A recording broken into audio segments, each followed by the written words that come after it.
교통사고 나가지고. 어제요? 어제요? 올라가다가요? 아니요. 집에서 골목길에서 주차된 차 박았어요.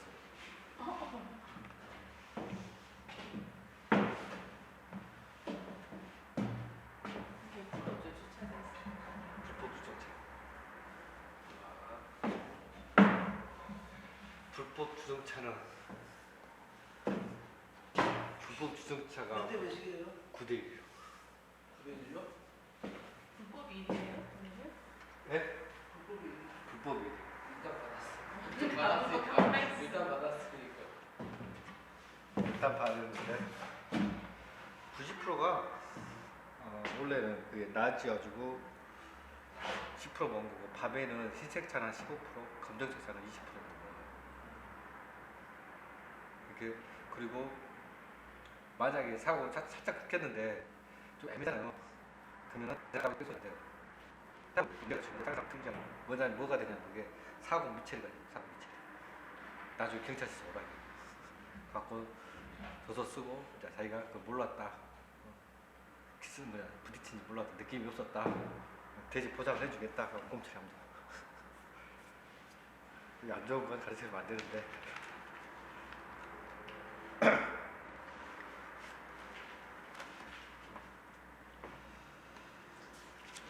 자, 50페이지, 51페이지 쭉 예시는 한번 여러분들이 복습하실 때 한번 쭉 꼼꼼히 한번 봐보세요. 한 페이지밖에 안 되죠? 네. 한번 꼼꼼히 봐보시고, 그 다음에 납세 의무의 성립.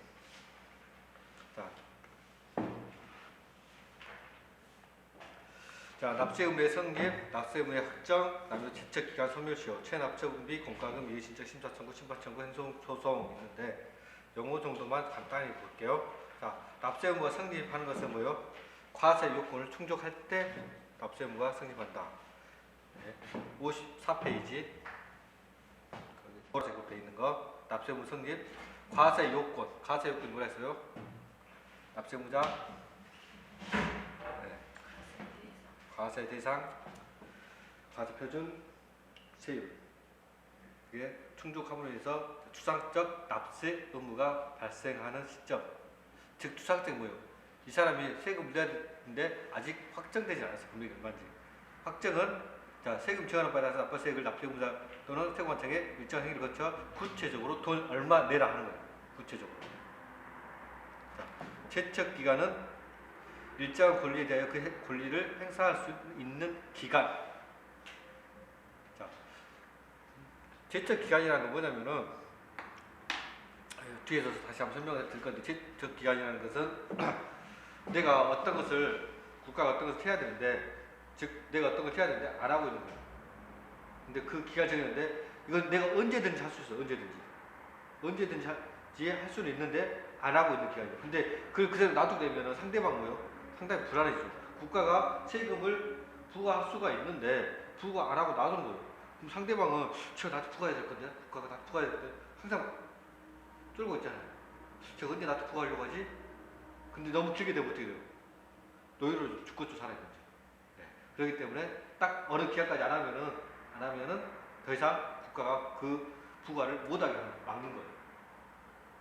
그리고 소멸시효는 자, 부과를 했어요. 우선. 그럼 부과했으면 징수를 해야 되잖아요. 세금을 부과를 했으면 돈을 징수를 해야 되는데 국가가 징수를 안 하고 있어요. 징수할 수 있으면 불구하고 안 하고 있는 거예요. 왜요? 얘는 이제 그러면 상대방 입장에서는 왜 돈을 안 받아오래? 냅둬 보라. 그러잖아요. 받으라고 안 받아오든 내가 뭔 상관이야. 받아오면 그때 주면 되지. 그게 소멸시효. 만약에 어느 기간까지 권리를 행사하지 않으면은 국가가 세금 부과하지 않으면, 아니 징수하지 않으면은 더 이상 국가는 세금을 징수할 권리를 잃게 돼요. 그게 소멸시효. 그래서 우리가 민법상에서도 여러분 공부하실 건데, 권리 위에 잠자는 자를 보호하지 아니한다는 법격은 있어요. 권리 위에 잠자는 자는 보호하지 아니한다. 그게 즉 내가 권리 행사할 수 있음에도 불구하고 권리 행사를 안 하게 되면은 그것을 아예 의무로 쳐버리겠다. 그게 소멸시효. 그래서 우리가 영수증 공과금이라든가 뭐 세금 낸 거 영수증 갖고 있으면 몇 년 갖고 오시라고요? 몇 년 갖고 오시라고요? 영수증 받으면 몇 년 갖고 있으라고 안 들어보셨어요? 5년. 왜 그러냐면은 국가가 탁 이게 웃긴 게 애들이 물론 웃긴 것보다는 그냥 그 세금 공무원도 사람이니까 하다가 만약에 돈 낸 것을 입력을 안 하거나 저 사람 빠뜨리는 경우가 생겨요. 그러면 그 사람은 나중에 부과한데 징수했던 게 안 나와 있잖아. 그럼 다시 그냥 징수 그냥 부의시를 또 날린다고. 나는 냈는데 또 나온다고. 그러면 증거가 필요하잖아요. 국가의 증거 갖고 있어요. 갖고 있단 말이에요. 개인이 그걸 제출해야 돼. 그래서 국가 관련된 우리가 국가 세금 낸 거나 그런 것들은 5년 갖고 있어야 돼요. 근데 5년 지난 것들은 소멸시효로 소멸했기 때문에 더 이상 갖고 있을 필요가 없다.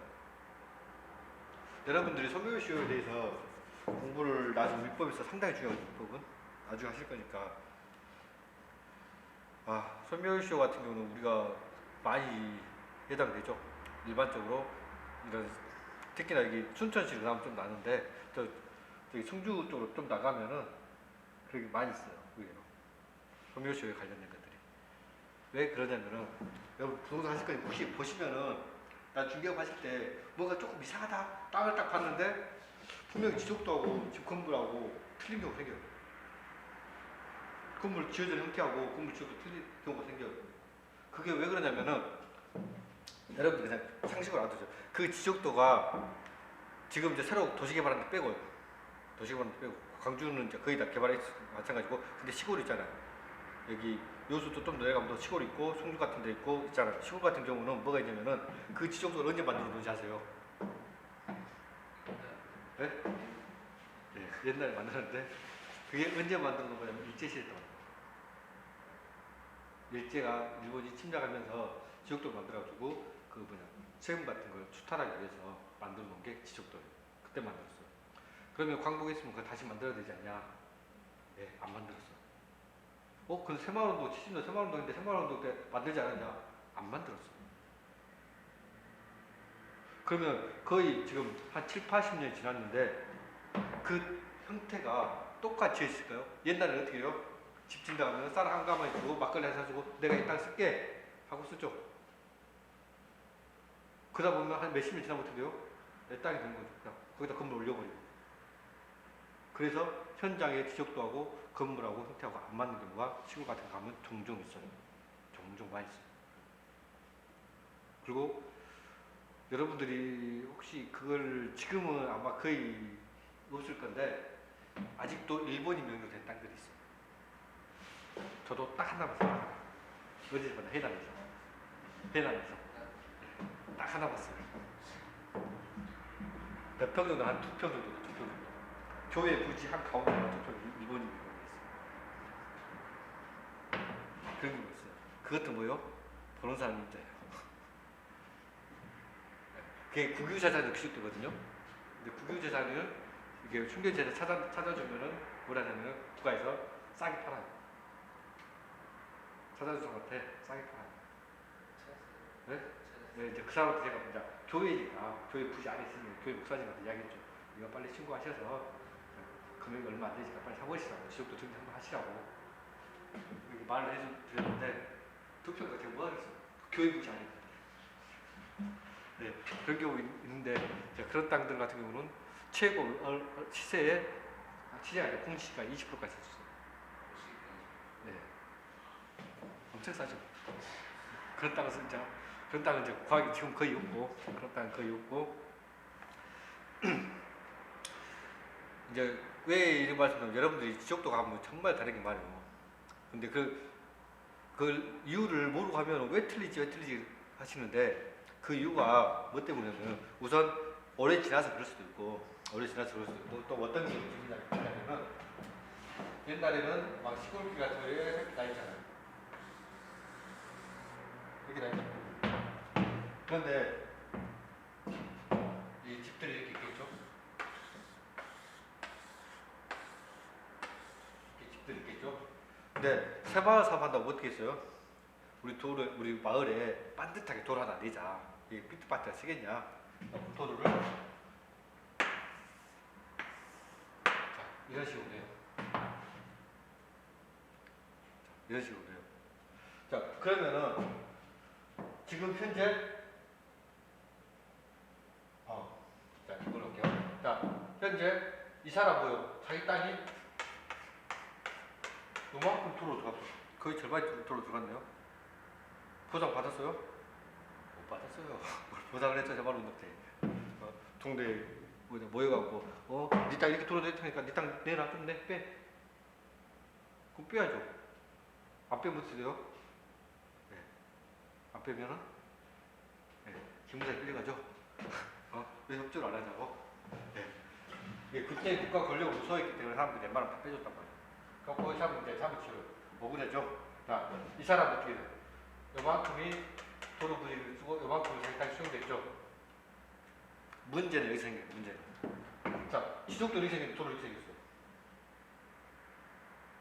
여러분들 판단이 어떻게 하겠어요? 자, 이 사람 자기 집이 팔려고 한다. 아니, 이 사람. 팔았을까요?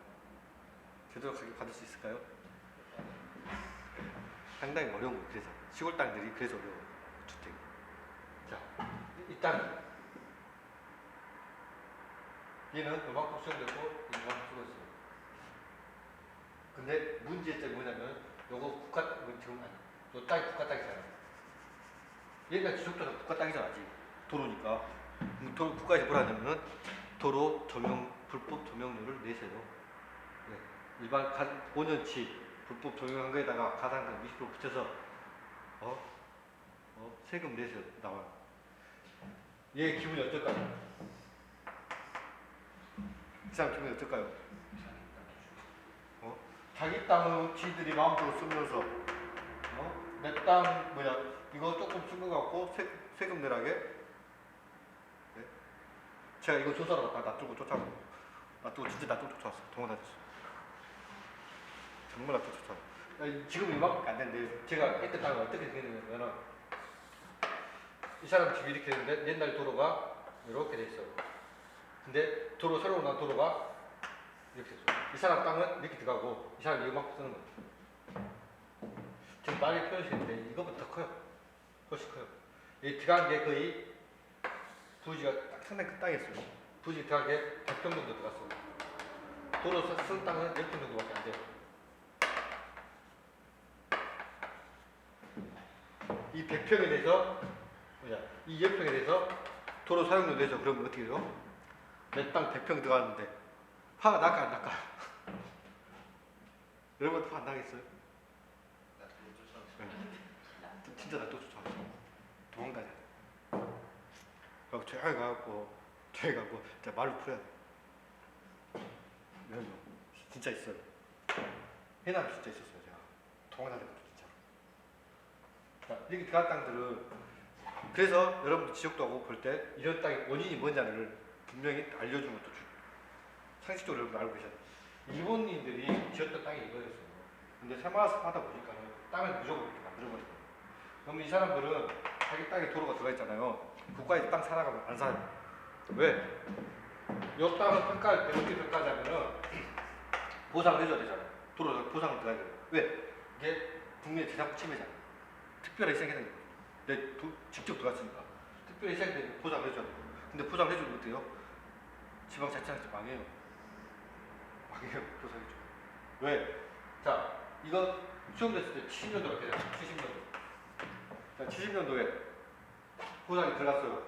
예, 들어갔어요. 그러면 이때 땅이 뭐였어요? 지금 들어도 그때 땅이 뭐였죠? 표집될 때. 대지였잖아요. 70년대 대지 가격을 해서 물가 상승을 고려해서 보상을 해줘봐요.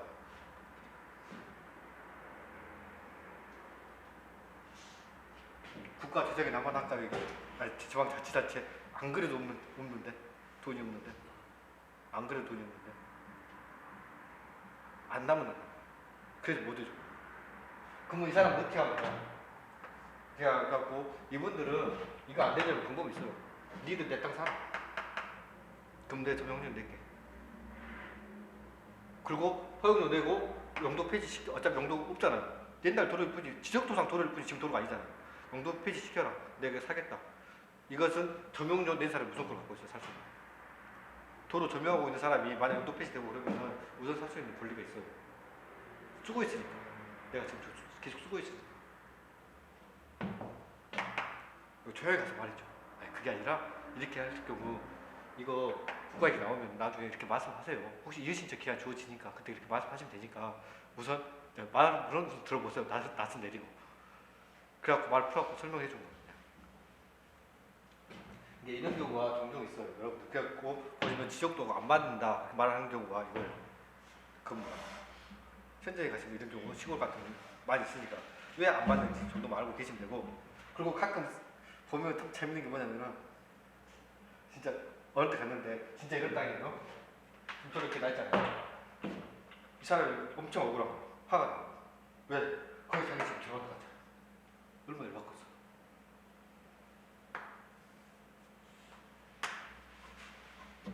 칸막이 쳐놔버려. 칸막이 쳐놔버려. 차 다녀야 못 다녀요? 못 다녀요. 사람만 다닐 수. 왜? 사람 다 만약에 다 들어가더라도 사람 다닐 수 있게 놔두잖아요. 왜? 주의토 지통이고 위법상 사람이 다닐 수 있습니다. 차 못 가죠. 아무것도 문제. 그리고 또 하나 문제점이 뭐냐? 국가를 수용을 해야 되는데 안 그러면 뭐가 가장 큰 문제가 이런 것들은 솔직히 가지고 뭐 하는 것들은 시골에서 막 뭐라 하면은 그래 차는 가지게 해줄게 하고 뺄 수 있어 이렇게. 여기까지 문제가 안 돼요. 왜? 주민들은 불편을 주면 안 되니까 자기들 살아야 되니까 이렇게 뺄 수 있어요. 자기는 근데 억울하니까 이렇게 막아놔야 되겠다. 그렇게 할 수는 있는데 어떤 경우가 생기냐면 자 우리가 시골 같은 경우 하면 이제 상수도 사업을 하잖아요. 상하수도 사업. 그러면 상하수도 공사해 갖고 땅 보는다. 여기 뚫어갖고 상하수를 깔아야 돼. 한쪽에 뚫어 깔아야지 이제 이 집에다가 상하수도를 다 놓고 가지 이렇게. 여기 뚫어놔야지 이렇게. 그래야 이렇게 놓고 가지. 그런데 문제는 자 여기다 반대로 여기다가 맞았겠다 했으면은 이 사람이 뭐요? 내 땅에 너희들 왜 뚫어? 왜? 재산권 침해하면 안 되잖아. 누구 땅이 나지? 너 사람 땅이 나지. 상수 사업 못해. 이것 때문에 못한 데가 꽤 있어. 아예 상수 사업 자체를 막아버려. 너 상수 사업 하려면은 니들 내 땅 사. 그럼 되지. 그래갖고 사는 경우도 있어요. 어쩔 수 없이. 어쩔 수 없이 사는 경우도 있어요. 물론 이제 이게 한 개 정도 만약에 한 마을에서 한 개 정도 그러면은 거기서도 자기 상수도 사업본부에서도 상의해가지고 이것을 국가에서 매입하는 걸로 할 수도 있지만 이게 이렇게 수십 표시 돼버리면 사업 자체가 폐지되는 거야. 네. 제가 이거 말씀드린 거는 여러분들이 시골에 가셔도 가실 때 이런 땅이 있으니까 현황하고 임장을 항상 해야 되잖아요. 현황하고 안 맞는 건 대표적인 거예요. 지적도. 지적도 보고 가서 여러분 만약에 지적도 가서 이렇게 팔았다. 어떻게 돼요? 네. 누구 책임이에요? 네. 현장 활동 안 한 중개사가 66대4 정도, 7대3 나와요. 과실금. 소유자도 네가 한번 가서 확인해 봤어야지. 중개사도 너는 당연히 전문가니까 가서 해야지. 7대3, 6대4 그렇게 나와요. 손해를 다 배상해줘야 돼. 이게 꼭 임장활동이 중요한 이유. 네. 그리고 지역도 안 맞을 때 왜 안 맞는지 원인은 여러분들이 알고 계시면 설명해 줄 때 편하죠. 왜 안 맞는지. 그게 나도 조차도 얼마나 쫄았는지. 경험담이네. 정말 처음에 이런 땅들을 정말 이분들 억울하거든요. 정말 억울해요. 왜? 요거 이 땅이 예쁘기 때문에 건물 이렇게 짓고 있어요. 이렇게 살고 있어요. 이렇게 건물도 못 허물어요. 이분은 집을 허물고 있어요. 이거 옛날에 큰 땅이었고 수용됐는데 건물도 못 허물은 거예요.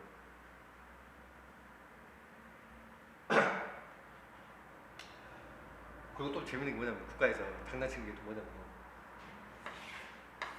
옛날에는 막 300평, 400평 땅들 있잖아요. 300평, 400평 큰 대가집 엄청 크잖아요. 그러면 여기서 이제 원래 이렇게 살아요. 앞에 있는 거 우리가 선발이 하죠. 그냥 조그맣게 작물 재배하면서 사는데 이제 이렇게 갖고 자 할아버지가 있는데 아들한테 물려줬는데 아들이 3명 있어요. 이게 아버지가 아들한테 3명 있는데 자 C는 딴 데로 갔어요. 자 B도 딴 데로 갔다가 아버지 돌아가시니까는 이 A 집에 다시 들어왔어요. 근데 A하고 같이 하기는 좀 그런다. 땅도 크니까 집한테 짓자. 그래갖고 여기다가 집을 지어. 근데 도로는 이렇게 나 있어요. 도로는 이렇게 나 있어요. 그럼 집 지어줘요, 안 지어줘요? 건축가가 되려면, 자기 땅을 만들려면. 이게 B가 내가 내 이름으로 하고 집을 짓고 싶어요, 내 이름으로. 근데 전체 땅 누구 땅이에요? A 땅이죠. 분할을 했어요. 이만큼 분할을 했어요. 그 땅을 집을 지었어요. 지을 수 있어요, 없어요? 못 지어요. 분할해버리면은 한달 필지로 와요. 근데 한달 필지가 도로에 접하지 않는 건축법상 건축이 금지돼요. 그럼 어떻게 해요? 이쪽에 지금 이렇게 도로를 내야 돼요. 이렇게 도로를 내야 돼요. 근데 이렇게 도로를 내잖아요. 근데 이것을 뭐예요? 국가 땅 만들어. 국가 땅 만들어. 만들어버린다고요? 사람 잘 모르니까 원래는 이 사람 사도로 해서 A의 사도로 해서 하면 되거든요. 아니면 B의 사도를 하든지. 사도법상 개인께 사도법상 사도라는 게 있는데 개인이 자기가 필요한 도로를 내는 경우가 있어요. 근데 건축을 지어야 한다고 도로가 없다니까는 그럼 내가 도로 만들어줄게 하면서 이 땅을 국가로 땅을 만들어. 이런 땅을 만들었어요. 딱 가면 근데 여기가 대문 있고 여기가 대문 있고 이쪽으로도 갈 수 있고 이쪽으로 갈 수 있고 한 집이니까 어차피 이런 경우도 있죠. 현장 가면 대문 지역도 하고 이쪽에 때 지우면 안 돼요? 여기가 대문 있어. 여기가 대문 있어가지고 사람들은 대문하고 좀 대문하고 좀 멀리 있어야 사람들은 옛날에 좀 있으신 분들은 대문하고 거리를 멀어야지 좀 권위가 좀 높은 걸 보잖아요. 아시죠? 대문하고 멀어야지 하고 사랑방이나 그런 데 흥당체 같은 거는 대문 옆에 있고 최대한 멀리 떨어져야지 좀 지위가 있는 분들. 그래서 항상 대문하고 최대한 멀리 떨어지잖아요. 집을 지을 때. 그래서 이분도 집을 지을 때 일단 지을 텐데 이게 자기 이름으로 하고 지으려고 보니까는 이렇게 돼버린 거예요. 네?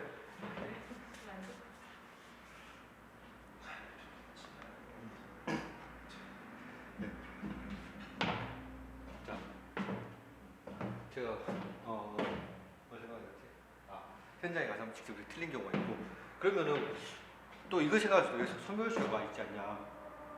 근데 소멸시효는 뭐예요? 공사 딱 조건이 뭐냐면 권리를 행사할 수 있음에도 불구하고 이게 나와요. 있음에도 불구하고 이 사람들 권리 행사할 수 있어요? 없어요? 정말 들어놨는데 못하죠. 여러분들 생각해보세요. 시골 마을에서 내 땅이랑 도로 막아봐요.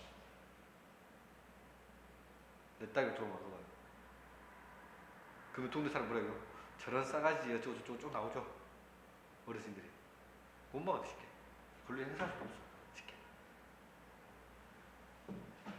이걸 빨리 국가에서 우리나라에서 빨리 처리해야 돼. 이게 가장 큰 문제예요. 토지에서 딱 그 문제 되잖아. 현장도 안 받고. 그래가지고 2000년도인가 지적 재조사 사업이라고 하고 지적도를 다 조사해갖고 다시 그리자 나왔는데 비용이 너무 많이 든다고 무산됐어요.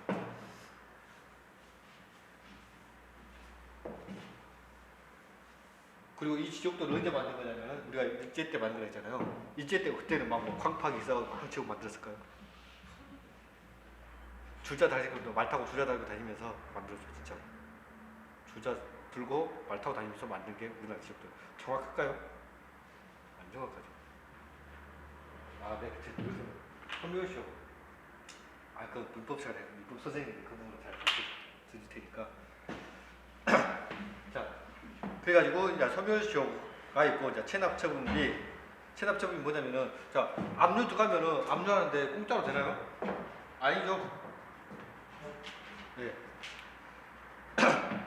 압류를 하게 되면 우리가 부동산이 하더라도 내용 증명 보내고 그리고 법 등기를 해야 되고 여러 가지 인지세 같은 게 세금들이 발생하잖아요. 이런 걸 통틀어서 우리가 체납체분비랑 공과금, 자, 이의신청, 심사청구, 심판청구, 행성소송 자 있는데 이의신청 말 그대로 세금 누가 나한테 세금을 매겼는데 다시 할 거예요. 아무튼 뒤에서 세금 매겼는데 불만이 있단 말이에요. 그러면은 서류로 이의신청서를 작성해서 내는 거예요. 나는 너희가 이렇게 세금 냈는데 네가 과세표준을 만약에 자 1억을 책정을 했는데 내 과세표준은 1억이 안 된다. 그러면 그렇게 이의신청하는 거예요.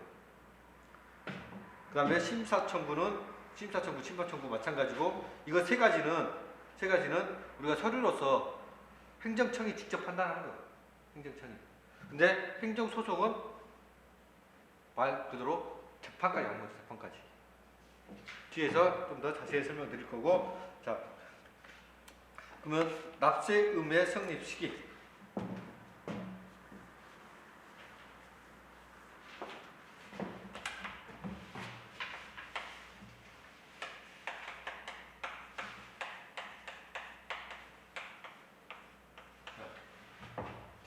납세 의무자가 세금을 내기 위해서는 자, 우선 세금이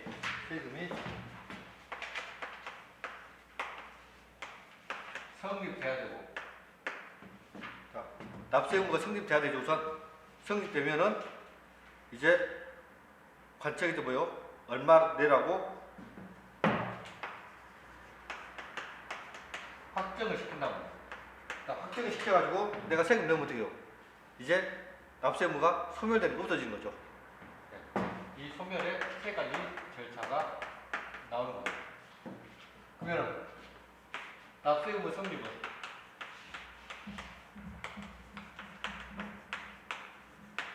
자, 납세 의무 성립은 뭐예요?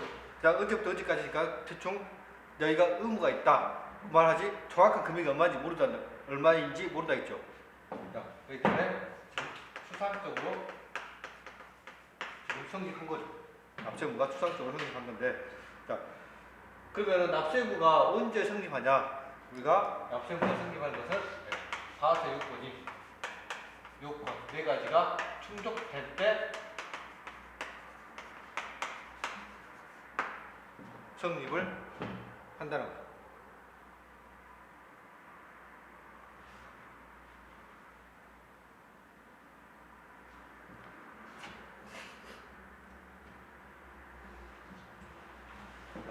그러면은 언제 성립하냐?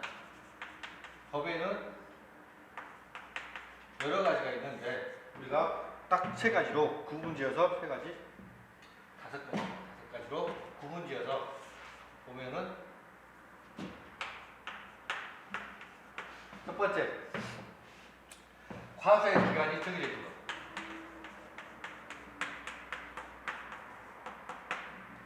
과세 기간이 언제부터 언제까지다. 그러면 언제 성립할까? 언제부터 언제까지다. 과세 기간이죠. 기간이 정해져 있는 것은 과세 기간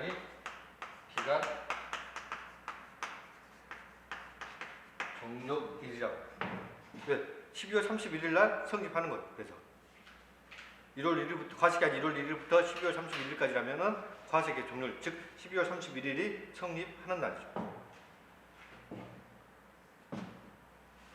그다음에 과세 기간이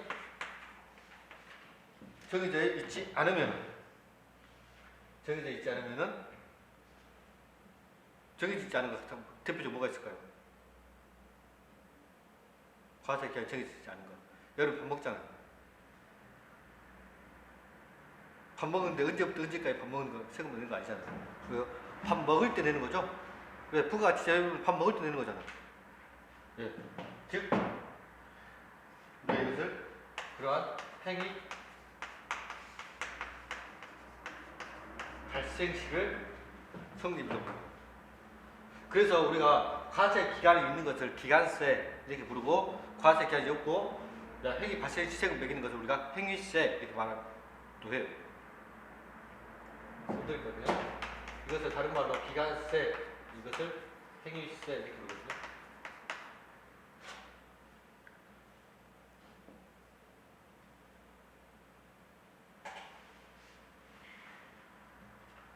그다음에 또 특이한 종합부동산세.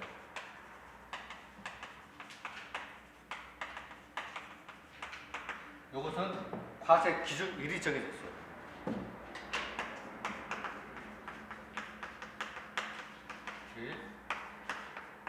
매년 6월 1일. 즉, 종합부동산세는 어느 한 날짜를 기준으로 6월 1일 기준으로 이 사람 재산을 판단하는 거예요.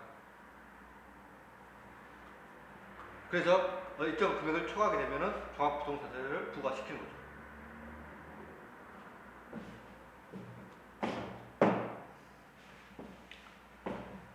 네 번째, 다섯 번째 여러분들이 특별히 안 받았는데 이 세 가지는 보시고 네 번째, 다섯 번째는 그냥 이런 게 있다고만 보세요. 부가세, 부가세. 부가세는 언제 성립할까요? 부가가치세가 아니라 부가세죠. 부가세는 뭐에 따라 달라붙는다 했어요? 주된 세금 달라붙는다 했죠. 그러면 주된 세금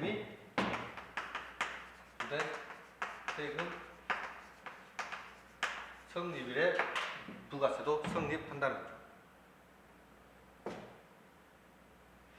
그 다음에 가산세. 가산세 뭐요? 우리가 본세가 있어야지 가산세가 있다 했죠. 근데 언제 가산세가 성립해요? 신고 불성시 가산세, 납부 불성시 가산세. 어떤 의무를 이행 안 할 때죠. 예. 즉, 가입을 안 할 때 세금이 붙는데, 그러면 성립은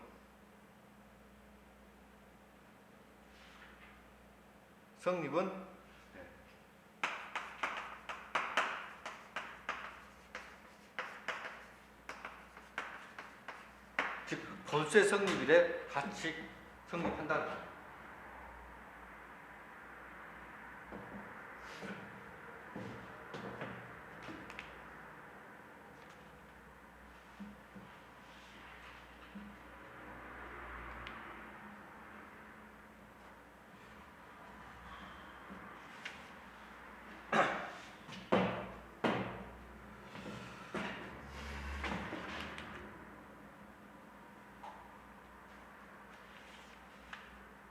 자, 그럼 책을 보시면은, 자, 책을 보시면 국세, 뭐요? 상속세는 상속을 개시하는 때, 뭐요? 왜? 행위세죠, 행위세. 그러면 상속세는 당연히 상속을 개시하는 때, 증여세는 재산을 취득하는 때, 인지세는 문서 작성하는 때, 취득세는 취득하는 때, 등록면허세는 등록하는 때, 면허번호에 대해서는 납기에 이르는 달에 1일, 그 다음에 발전용수 쭉 있죠. 다 뭐예요? 행위세예요, 행위세. 지금 1번이 말하는 게 행위세를 말하거든요. 왜요? 행위 발생세죠. 근데 이거 여러분 다 외울 수는 없잖아. 안 그래도 다 외울 수 있으신가요? 외울 수는 없거든요. 그래서 이 행위세는 전부 다 어떤 행위가 있는 때, 뭐요? 항상 등록하는 때, 취득하는 때, 뭐가 들어가요? 때가 들어가죠. 네. 그래서 행위세고, 그다음에 과세 기준일이 내 성립하는 조세는 항상 기준일 기준으로 종합부동산세.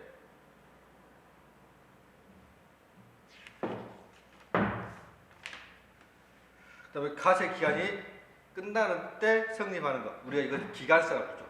기간세.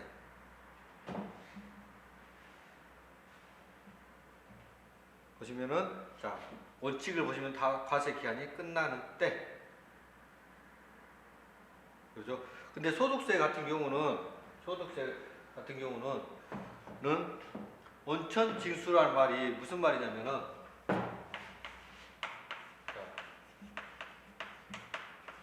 각 법인에 A가, 자, 취업을 했어요. 그럼 얘가 딱 한 달 일하면 뭘 줘요? 국가에서? 아니, 감히 얘한테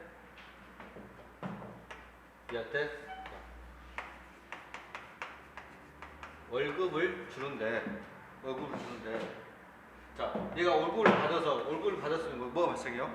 소득이 발생했어요. 소득 발생 뭘 내야 돼요? 소득세를 내야 돼요. 그런데 받을 때마다 소득세를 딱 내러 가게 되면 어떻게 돼요?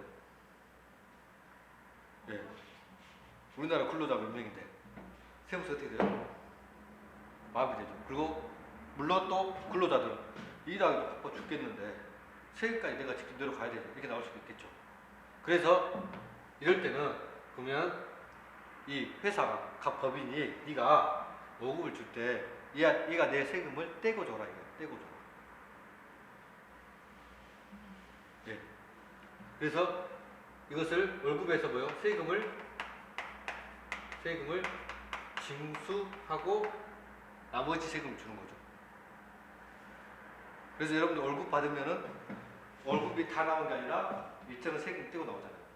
그 세금을 떼는 것은 국가에서 표준을 만들어놔요. 그래갖고 내가 혼자 사는데 이 사람이 소득이 만약에 5천만 원이다. 근데 혼자 산다. 그럼 세금 얼마 떼야 된다. 나와 있어요. 표가 나와 있어요. 한 번도 안 보셨어요? 네. 그 표가 있어요. 자, 그러면 만약에 가족이 6명이다. 내가 5천만 원이다. 그러면은 그 마침 표가 있어요. 그러면은 경리부에서는 그 표만큼 돈을 떼고 이거 세금 징수해서 어디다가 다음 달 2월 10일까지 세무서에다가 납부를 하는 겁니다. 그러면은 자, 갑의 입장에서는 뭐요? 갑은 세금 징수하고 냈고 뭐요? 징수 의무자예요. 그래서 대신 징수 의무자. 이건 A는 납부할 세금이 있는 납부 의무자가 되는 거죠. 그럼 여기서 우리가 갑 A는 언제 세금 냈어요? A는 돈 받을 때만 냈잖아. 그래서 원천 징수하는 경우를 보시면은 소득 금액 또는 수익 금액을 지급하는 때라고. 뭐요? 월급을 지급하는 때 세금 떼고 내버렸잖아요, 이미. 그렇죠? 네. 자, 예정 신고하는 경우에는 발생한 달에 만일 주경이 아니고, 여러분들 원천 징수 하면은 세금을 돌려받는다 그러잖아요. 돌려받는다고. 정확하게 계산이 어떻게 되냐면은 만약에 A가 5천만 원 받았는데 매달 5천만 원을 하면 계산하기 힘드니 6천만 원 할게요. 6천만 원을 총 월급 기다면 월 얼마예요? 월 500만 원씩 받았잖아요. 그럼 월 500만 원이면 만약에 혼자 살면은 한 달에 세금이 약 25만 원, 30만 원 돼요. 매달 떼는 금액이. 그럼 이 사람은 돈 얼마 받냐? 500만 원에서 25만 원, 30만 원 할게요. 30만 원 세금을 떼고 470만 원만 월급으로 들어오는 거예요. 그러면 마지막에 A가 딱 12월 30일날 끝났잖아요. 1년이. 자기 소득이 대신 끝났잖아요. 그럼 소득이 끝났으면 이 사람 낸 세금은 총 얼마예요? 360만 원 세금을 냈어요.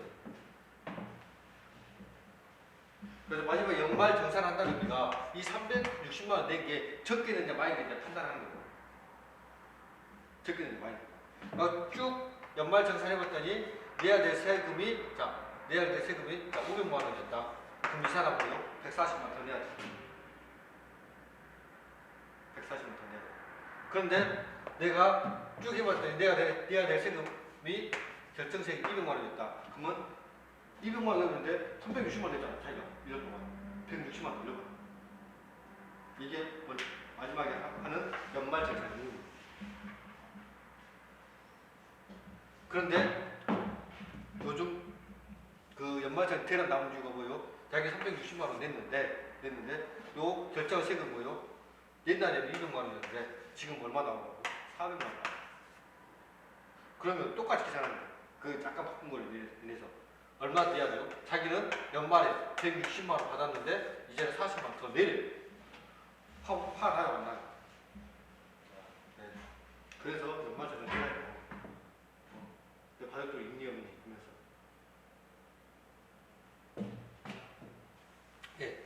아무튼 이렇게 해서 세금을 징수하는 때, 즉 소득금을 지급하는 때, 법인세는 과세 기한이 끝나는 때 성립하고 부가가치세도 마찬가지 과세 기한이 끝나는 때, 또 부가가치세 수입자의 경우에는 세관장에게 수입 신고를 하는 때, 부가가치는 그때 세금 매기게 돼 있어요. 여러분 여기까지는 저희 시법이 아니니까 넘어가셔야 되고, 부가세 및 가산세는 한번 쭉 읽어보세요.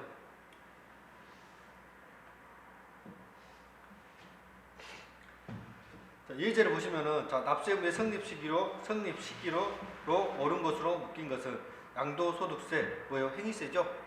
어쩌다 한 번씩 발생하는 거잖아요. 그렇기 때문에, 자, 부동산을 양도하는 때. 맞죠? 자, 니은 뭐 취득세.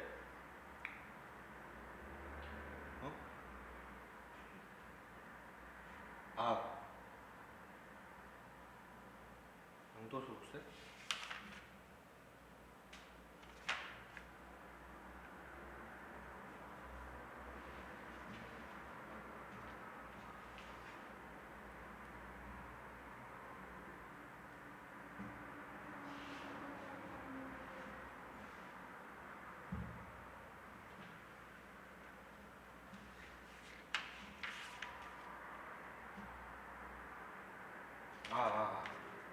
잠깐 착각해. 양도소득세는 언제요? 양도하는 때죠. 예. 그러면은 부동산을 양도하는 때인데, 이것은 양도소득세 같은 경우는 좀 특이하게 기간을 언제까지 신고하라고 돼 있어요. 신고제. 왜냐하면 기준시가가 들어가기 때문에 이것은 나중에 양도소득세 할 때 그때 더 자세히 보는 걸로 하고, 취득세 같은 경우는 취득한 날로부터 60일이 되는 때가 아니라 언제?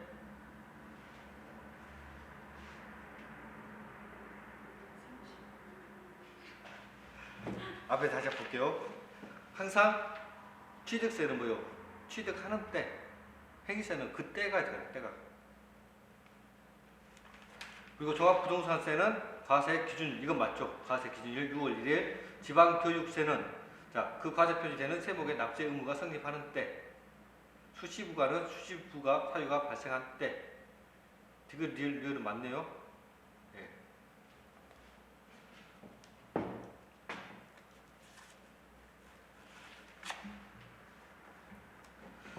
자, 납세 의무의 확정. 성립했으니까는 이제 금액을 확정을 시켜야 되죠.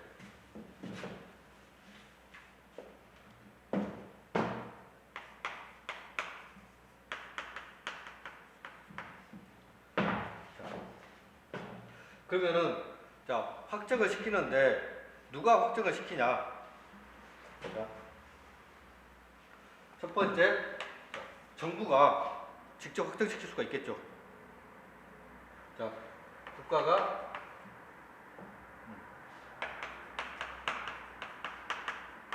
부과할 때, 정부가 부과하는 건 뭐예요? 우리가 상속층에서 뭐예요? 정부가 일반적으로 부과를 한다 했잖아요. 상속층에서 같은 경우. 그러면은 그것은 누가 확정을 해야 돼요? 정부가 확정해야 된다. 당연히 확정권자는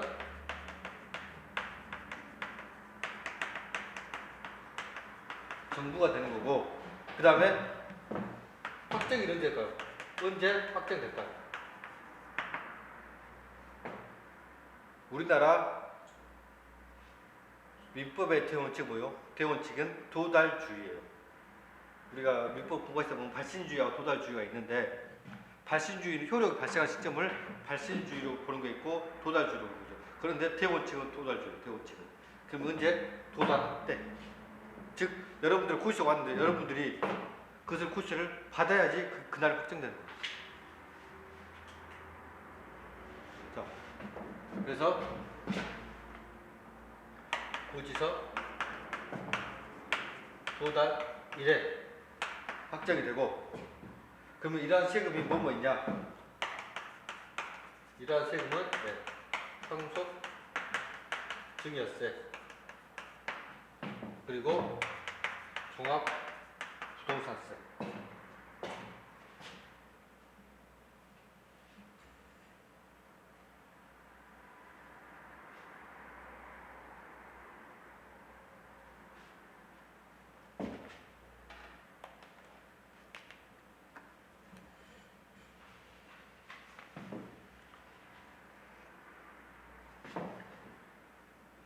그러면 정부가 부과하는 것도 있겠지만 뭐요? 여러분들이 신고하는 것도 있죠.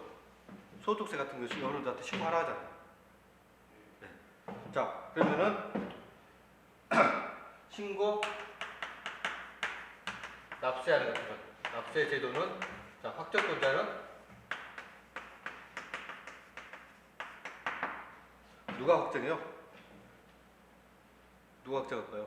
신고 납부해야 되는데 제가 확정해서 신고하는 거죠. 그 금액 납부하는 거잖아요. 그래서 확정권자는 납세 의무자가 되는 거죠. 자, 그다음 확정일자는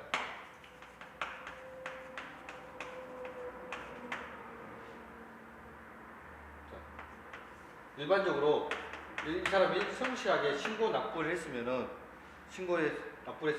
그 신고일이 곧 확정이 되겠죠. 내가 그 금액이 얼마 나왔으니까 얼마 낼 겁니다 하고 했으니까 그래서 신고일이 신고한 날.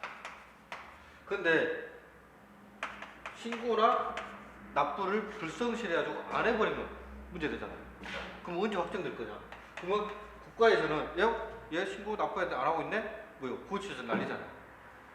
그러면은 이때는 고지서 도달이다.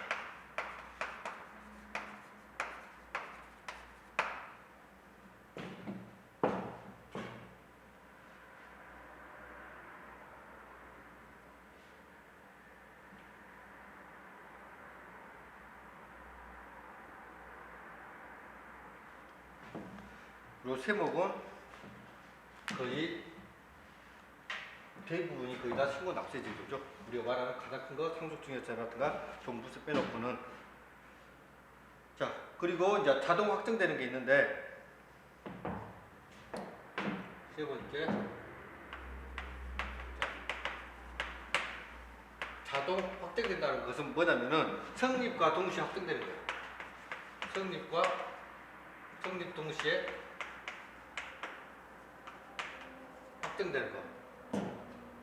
자, 그런 조세는 그냥 우리가 인지세, 그다음에 원천징수 여러 가지 있죠. 그 정도만 여러분들이 생각하면 인지세, 원천징수, 그다음에 법인세, 특별징수하는 지방소득세 이 정도만 그냥 간단하게 적어볼까요?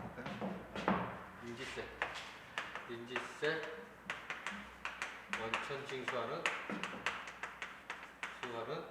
소득세, 그리고 법인세.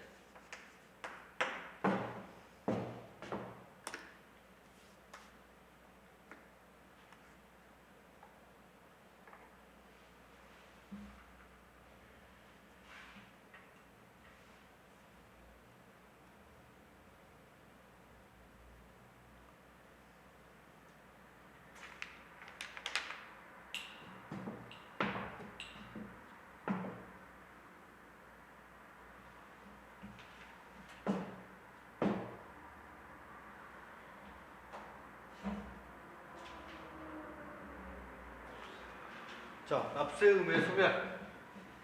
이제 성립했고 확정됐으니까는 소멸이 하겠죠. 가장 대표적으로 납세 의무가 소멸하는 가장 대표적인 사유가 뭘까요?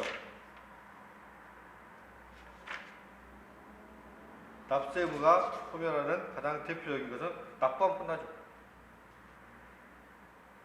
세금을 납부하면 더 이상 세금 낼 의무가 없잖아. 납부하면 끝나고. 그 다음에 충당. 자기가 충당이란 뭔 말이냐면은 내가 이전에 세금을 1,000만 원을 냈어요. 근데 내가 내야 될 세금이 500만 원밖에 안 돼요. 500만 원 내야 되는데 1,000만 원을 잘못 낸 거예요. 그럼 500만 원 환급 받아야 되잖아. 근데 얘가 또 나중에 보니까는 또 500만 원 또 내야 돼. 그럼 500만 원 남은 것을 뭐요? 다시 안 내고 이 남은 거에서 그냥 충당시켜버린 거예요. 자. 보시면 충당은 납세의무자가 초과 납부한 세금을 환급하는 때 그 권리자에게 다른 미납세금이 있는 경우 그 환급한 세액을 미납세액에 대하여 직접 납부 처리하는 것. 네. 초과 납부한 거 있으면은 그것을 아직 세금 안 납부한 거 있으면 거기다가 그냥 충당시켜버리는 거. 자, 부가의 취소. 자, 부가의 취소하고 철회가 있는데, 예. 부가의 취소는 우리가 납세 의무 소멸 사유에 해당되는데 부가의 철회라고 또 있거든요. 철회는 소멸사유에 해당되지 않는다. 그 옆에다 써놓으세요. 부가의 취소는 되는데 가로 열고 그냥 부가의 철회는 소멸사유에 해당되지 않는다.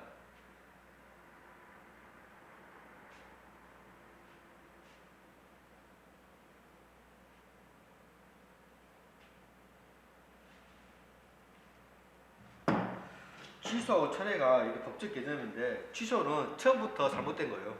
처음부터. 그래서 처음부터 잘못됐기 때문에 예? 즉 납세 의무자한테 성립을 하는데 납세 의무자가 자 A인데 B한테 납세 부과를 시켜버린 거예요. 처음부터 잘못됐잖아요. 그래서 그것을 취소시켰어요. 네.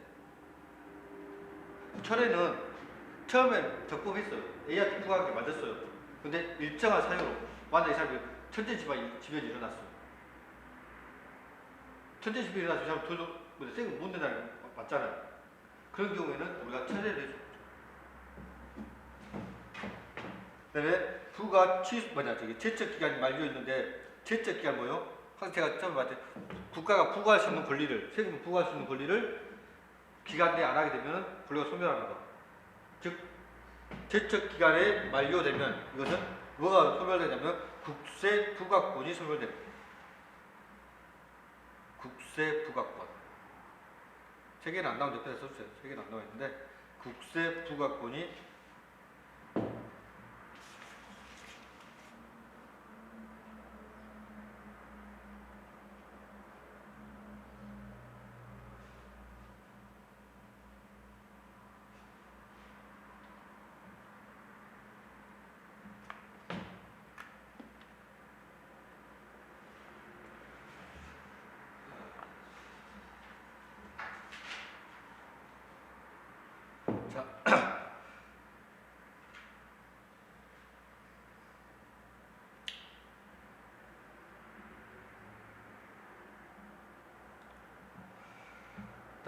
제척 기간에서 제척 기간의 기산이란 뭐냐면 언제 우리가 제척 기간이 뭐냐 언제부터 언제까지 하지 않으면 그렇게 됐자고.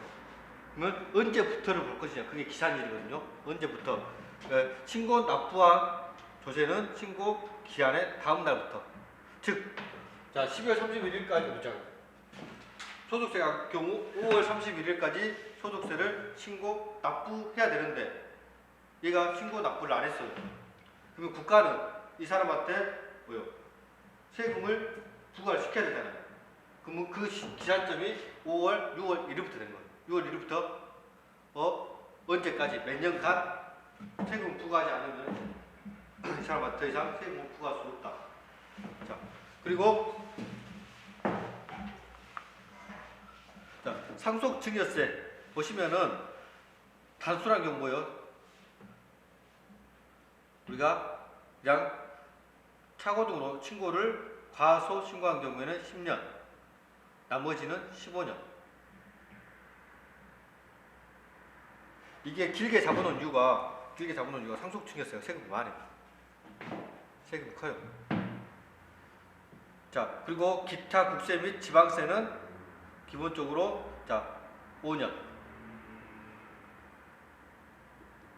그다음 미신고로 인한 것은 미신고나 뭐 신고서를 기한 내에 신고서를 제출하지 않은 것, 즉 신고가 부적절한 경우죠. 그때는 7년.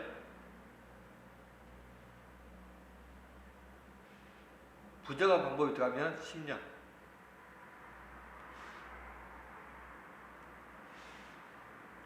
이거 다 여러분들 하기 힘드시다 그러면은 상속증여세는 기본 10년, 국세지방세는 기본 5년인데 부정한 방법이다 그러면은 국세지방세는 10년 그리고 상속증여세는 15년.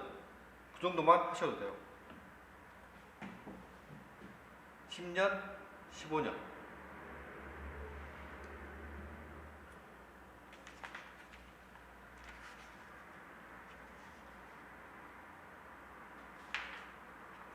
자, 오늘 여기 소멸 시효까지만 할게요.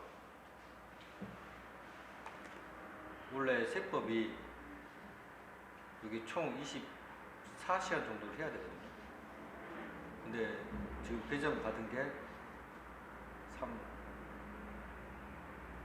15시간 정도밖에 안 돼요.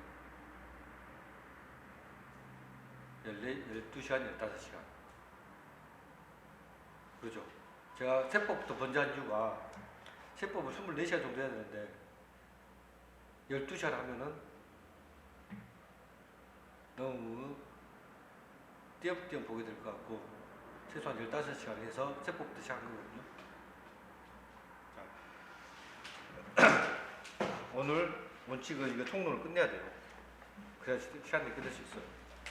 원래 이 총론만 해서 한 6시간 강의를 해야 되는데 자, 등수권의 소멸시효. 소멸시효는 기본 몇 년? 5년 생각하시면 5년. 근데 금액이 클 때는 10년. 네. 금액이 클 때는 10년. 그리고 소멸시효에는 중단과 정지라는 제도가 있어요. 중단이라는 게 뭐냐면은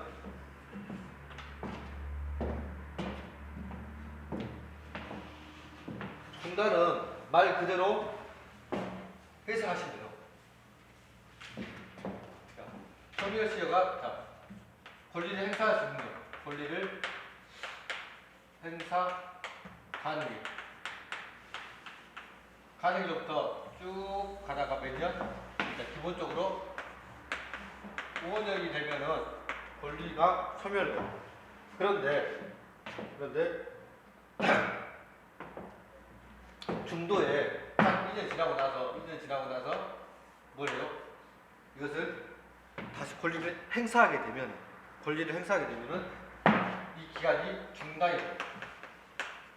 만약에 권리를 행사를 하게 되면 그럼 다시 언제 기한한다? 이 중단 날 다음 날부터 다시 5년 계산합니다.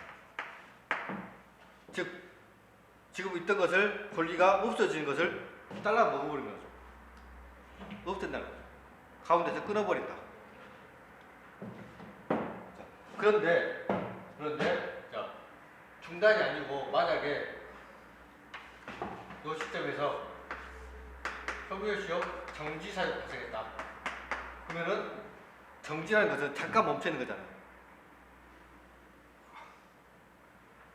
정지는 잠깐 멈춰 있는 거잖아요. 그래서 소멸시효가 바로 없어지는 게 아니라 권리 행사를부터 가다가 쭉 가는 게 아니라 이때 정지하잖아요. 그러면 이 정지로부터 자, 몇 기간을 주고 이때부터 정지 만약에 3년 지났다. 3년 지나고 그러면은 잠깐 정지 기간 빼고 다시 2년 이상 소멸해요.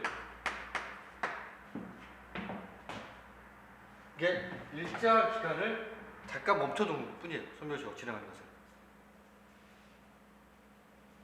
그게 중단과 정지의 차이점이에요. 중단하게 되면은 처음부터 기산하니까는 권리를 행사하게 되면은 그때부터 다시 기산하는 거예요. 그러면 권리 행사가 뭐예요? 자,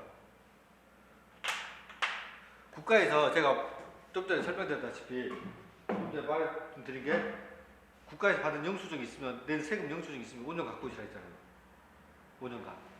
자, 그것은 소멸시효를 국가에서 5년 있다가 얘들이 전산 같은 걸 잘못 처리해가지고 등록이 안 되거나 그러면은 다시 청구를 한단 말이에요.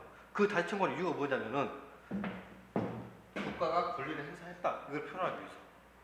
그럼 뭐요? 중단되니까 다시 5년 그때부터 시작하는 거예요.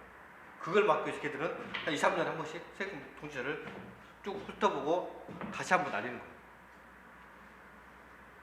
그러면은 그때부터 딱 5년이 되죠. 그때부터. 그래서 여러분들 또 5년 그 갖고 있자는 이유가 만약 그게 날라오면 냈다는 걸 증명을 해야 돼. 근데 예, 통장으로 하니까 그 명세서만 있으면 되는데 옛날에는 그냥 은행 가서 돈 내고 했잖아요. 근데 지금 뭐 하다 보면은 떼먹는 거 있잖아요. 그래서 5년. 근데 지금도 각 그런 거죠. 그게 대표적으로 뭐냐면은 대표적으로 우리가 지금 여기 세금하고 별로 상관이 없는데 주차위반 과태료. 과태료 통장으로 되나요? 네. 영수증 날라오고 영수증 갖고 내는 거잖아요. 냈어요.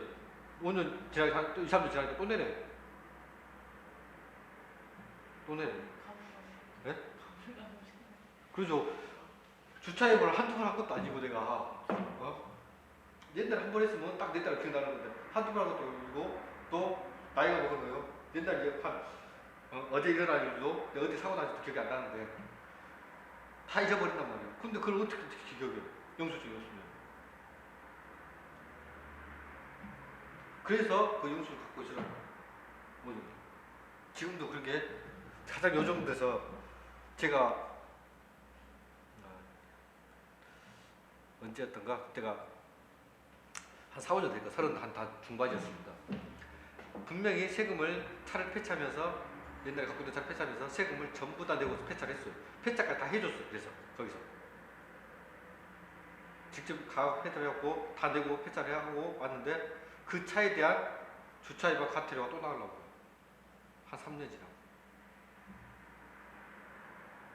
폐차까지 했는데 그걸 영수증 갖고 있을 사람이 누가 있을까요? 얘들 그래도 내라고 나온단 말이야. 제가 또 한바탕 쏘아다 붙였죠. 그 다음부터 잘 안 하더라고. 그 다음부터 안 나왔어. 목소리 큰 사람이. 네. 왜 그러냐면 걔들도 내가 현장에 왜냐면 내가 통장을 좀 싸줬으면 증거가 있을 텐데 나는 현장 가서 현금을 내버렸거든요. 폐차하면서. 그럼 걔들이 전사로 처리를 해야 돼, 그 자리에서. 그걸 안 한 거예요. 빼먹고. 그런 경우 생길 수 있다고. 네, 이거하고는 별 상관이 없는데 아무튼 납세 다시 고지하거나 뭐예요? 독촉, 납부채고, 교부청구, 압류 이거 다 뭐예요? 권리를 행사하는 거죠? 정부가 권리를 행사하는 거예요. 정부가. 그렇기 때문에 이때는 처음부터 다시 중단돼서 중단세는 그 다음 날부터 다시 소멸시효가 진행하는 거. 그 다음에 정지는 잠깐 멈추는 거 알죠? 그래서 법에 따라서 잠깐 기간을 주는 거예요. 기간. 즉 분납을 하라든지 한 번에 다 내지 말고 그러면 한 3개월 내에 한 달씩 분납해라 이렇게 하든지 네가 지금 돈이 없으면은 세법에 정한 기한이 오면 세법에 어떤 사유가 발생해요. 특별한 재난을 당했다든지 이번에 세월호처럼 작년에 세월호처럼 자식이 죽어갖고 있는데 부모가 마음이 안 편하잖아요. 근데 세금 내라고 막 쫓아오면 어떡해요? 그렇기 때문에 그 사람들한테는 너희들은 잠깐 기다렸다가 좀 마음이 안정되면은 그때 내라고 좀 기간을 유예시켜 주는 거예요. 그런 경우에는 이 기간이 뭐예요? 잠깐 멈추는 거예요. 그다음 체납처분의 유예기간이 있고 연부 연납 그다음에 소송이 걸렸을 때 그 소송 중기 기간에는 해당이 안 되죠. 왜 그러냐면은 만약에 소송을 중단을 안 시켜버리면 소멸적으로 중단을 안 시키면 증수권을 중단을 안 시켜버리면 뭐가 되냐면은 얘가 한 3년 됐을 때 뭐요? 소송을 제기해요. 한 2, 3년 버텨버려요. 만약에 작은 금액이면 별 상관이 없는데 1억 넘어가잖아. 1억 넘어가고 세금 버티면 뭐요? 뭐 변호사 수술해봤자 토트만 정도 되겠죠. 30까지 간다기로. 근데 1심 내는데 보통 얼마 걸려요? 한 번 판단했는데 6개월 정도 걸려요. 6개월 정도 걸리는데 2년 남았단 말이에요. 얘가 소멸시효가. 그럼 뭐예요? 계속 소송 걸어서 뭐예요? 5년 채워버려요. 그리고 나중에 딱 5년 되고 나서는 너 소멸시효 끝! 그래버린 거예요. 국가에서. 허망하잖아. 그래서 그 기간은 정지된 걸 봐버리고. 이게 소송을 이게 한 10년 되더라도 소송이 10년 되더라도 뭐예요? 10년 끝나고 나서 다시 2년이 남아있다는 거죠. 그래서 요것을 정지시간을 두는 거죠.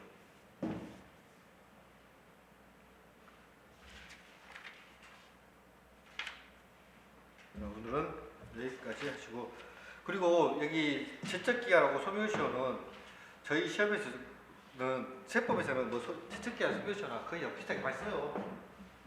크게 차이 부가권이 소멸되자 부가권 문제자 징수권 문제자 그러는데 보통 일반적으로 징수권이 문제가 많이 되기 때문에 소멸시효를 많이 쓰는데 민법 넘어가면 그 제척기가 상당히 중요하거든요. 상당히 중요하니까 알아봐. 같이 하시면 되고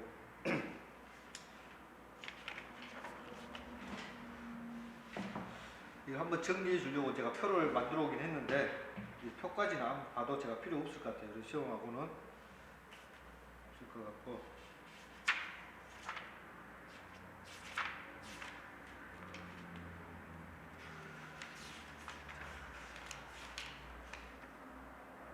자 오늘 여기까지 하겠습니다.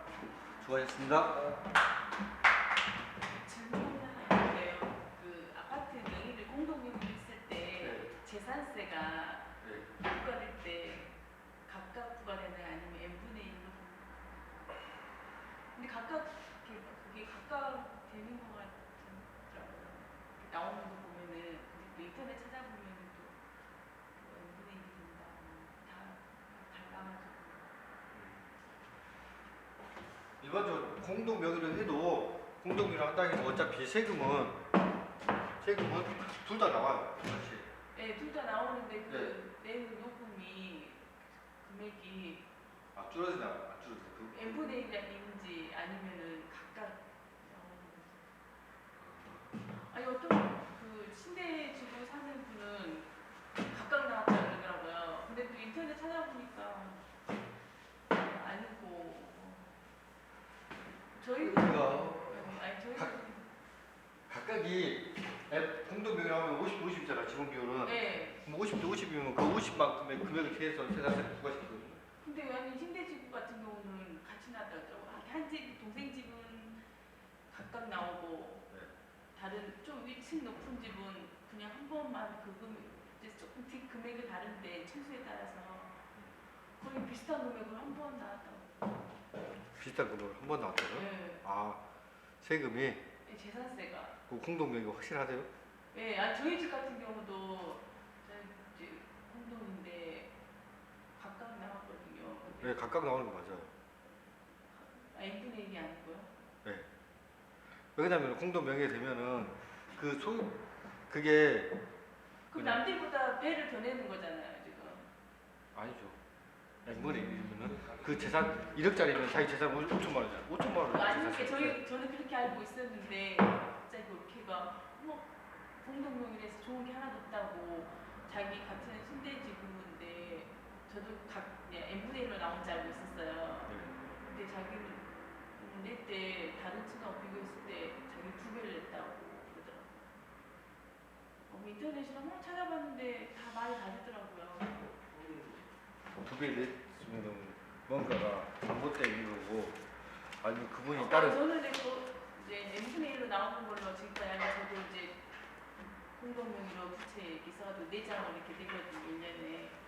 그래서 저는 그냥 n분의 1로 나오는 줄 알고 있었는데 갑자기 이제 물어보더라고요. 그래서 이제 제가 각각 나오는 걸로 갔다고 그러더라고요. 자기는 이게 다른 층수의 뭐에 2배를 낸 거죠. 동생은. 뭔가 다를 게 있으실 것 같은데. 아니면 그 위에 사는 분 2번 됐을까요? 금액이 5만 원. 근데 다 5만 원 넘는데. 그러니까 5만 원 이상 되면은 뭐 2번 나눠서 낼 수도 있는데. 그게 아니고 공동 명의로 돼 있어도 주택 같은 경우는 뭐 토지하고 그 주택하고 따로 냈죠. 2번 냈죠. 그래서 토지세하고 건물세 따로죠. 근데 아파트는 같이 아파트는 그냥 같이 냈나요? 한 번에. 네. 근데 동생네가 그런 거예요. 저는 이제 n분의 1로 내는 줄 알고 있었는데 갑자기 각각 내는 걸로 이렇게 나왔다고. 설명을 아, 나 영수 나왔다고? 네, 이렇게 다른 집보다 2배를 냈다는 거죠. 그래. 공동으로 내가지고. 그러면 세금을 잘못 책정했거나 근데 계속 그렇게 내고 있었는데 냈는데 이 세금을 잘못 냈거나 그 책정을 잘못했거나 다른 집 아니면 다른 뭐 이유가 있겠죠. 아니면 무슨 이유가 있어요? 일반 위주택도 재산세가 2배인 건가요? 기가 20대 재산세 재산세는 재산에 대해서 나오는 거니까 그렇죠. 재산에도 나오는 거니까 그건 별 상관이 없죠. 아주 모든 재산 그걸 어차피 물어보길래 기가 50대 그만큼 돈이 인터넷을- 많잖아. 인터넷에 다 뒤져봤어요. 근데 다 말이 다르더라고요. 저는 그냥 의심 안 했는데 지금까지 낸 거에 대해서는 이제 올케가 이번에 이제 신대주고 그렇더라고 비교를 해봤다가 위에 층하고 근데 이제 금액은 약간 다르는데 거의 2배를 냈다고 그러더라고요. 본인이요? 예. 뭔가 그래서 본 쪽이 어떻게 보지? 뭔가 네, 좀 물어봤어요. 다 혹시 2번을 냈는지 한번 물어보라고 얘기를 했는데 이제 그 뒤로 말이 없었어요. 잠깐만 시겠다 그러고 그러긴 하는데 저 이때까지 그냥 왜 이렇게 나오냐? 저는 이때까지 그냥 n분의 네, 맞아요. n분의 일로 예, 맞아요. 그렇게 내고 그냥 냈는데 의심하지 않고 근데 갑자기 이거는 이제 신대지구 이렇게 자기는 이제 공동으로 할 수 세금이 싸다 해가지고 거의 요즘 공동을 많이 하잖아요. 예. 근데 자기는 좋은 게 아니더라고. 뭔가 각각 이거 나온다고. 뭔가 다른 게 뭐 10만 원 거의 10몇만 원씩 20만 원 정도 내고 자기보다 좀 층 높은 분은 10 얼마를 냈다는 거예요. 그래서 제가 그분한테 혹시 2번을 냈는지 물어보라고 했는데 그들은 이제 제가 안 물어봤거든요. 그게 각각 나오는 게 맞거든요. 우리 티가 M분의 1로 가까이. 예. 이게 자기 재산을 비율을 해가지고. 그쵸, 그래. 공동을 했으니까. 예. 그것 때문에 우리가 제가 갖고 있는 게 또 이거 중개사 말고도 또 재무설계사가 있거든요. 예. 재무설계사는 우리가 단기, 중기, 장기로 해서 그 사람이 재무설계를 해주는 거예요. 특히 말해서 계획표를 장기 계획을 잡아주는 거죠. 단기, 중기, 장기로. 그런데 아파트 같은 경우에는 그 세금 때문에 세금 관련됐기 때문에 항상 공동명의가 우선이거든요. 거의 요즘 공동명의를 많이 하잖아요. 네. N분의 1이 맞거든요. 저 의심한 적이 없었거든요. N분의 1로 나온 건가 반반씩 이렇게 그랬는데 갑자기 내가 그 얘기를 하니까 인터넷 뒤지니까 인터넷에서도 이제 그런 이제 막 이렇게 내용들이 많이 올라왔더라고요. 자기 원인에는 한 번 냈는데 자기는 각각 냈다. 이게 다른 게 있다는 소리인데. 다른 집은 이제 몸으로 가지고 이제 공동이자 아닌지 모르니까 이제 우리 집안에서 일어난 일이라서 이제 오픈일에서 물어봤는데 이상해요. 그분이 뭔가를 잘못 알고 있는 것 같아요. 아까 고마워 하나도 좋은 게 없고 공동으로 왜 하라 그랬냐고 막 그러고 아니 나중에 양도소득세도 이렇게 네, 분산이 분산이. 되니까 조금이라도 덜 내잖아요. 그분한테 재산세는 맞는 것 같다고 자기 1층은 자기 혼자 낸 것만큼만 냈다고 각각 내는 거잖아요. 비율이 아니고. 그분이 뭘 잘못 알고 계신 것 같아요. 옳게 가요? 알겠습니다. 그런 건 아니신 것 같아요. 뭐 어디까지 물어보기도 물어보고 이제 갑자기 오늘 생각이 난 거예요. 아까 재산 때 이야기해가지고.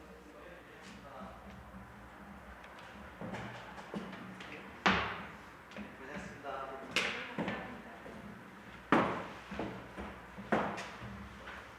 제가 재무 설계를